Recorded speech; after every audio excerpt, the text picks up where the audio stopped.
In today's video, I'm going to teach you how to move OneNote section and page panels to the left. If you prefer the classic left side layout in OneNote, this is a quick setting you can change in just a moment. Moving the section and page panels to the left can make navigation feel more familiar, especially if you're used to older versions of OneNote or simply want a cleaner workflow while organizing notes. To get started, open your notebook in the OneNote desktop app. Make sure you're using the desktop version of OneNote, since this setting is found inside the app's built-in options menu.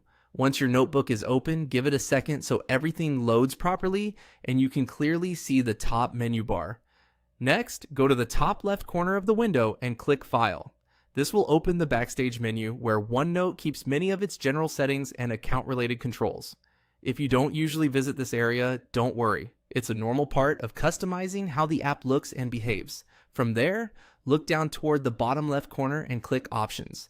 This opens the main OneNote Options window, where you can adjust a variety of preferences for editing, saving, and display. Since we're changing the layout of the navigation panels, the setting we need is in the Display section.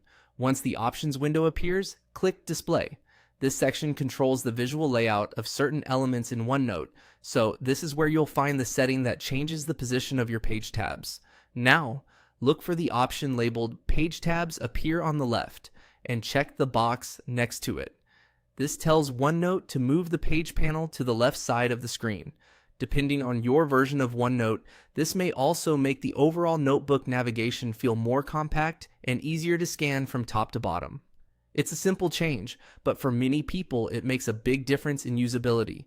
After checking the box, click OK to save the change. As soon as you do that, OneNote will apply the new layout and your section and page panels should now appear in the left side.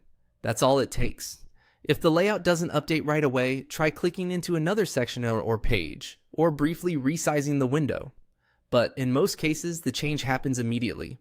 This is a helpful customization if you want a more familiar note-taking setup and easier navigation while working inside your notebooks.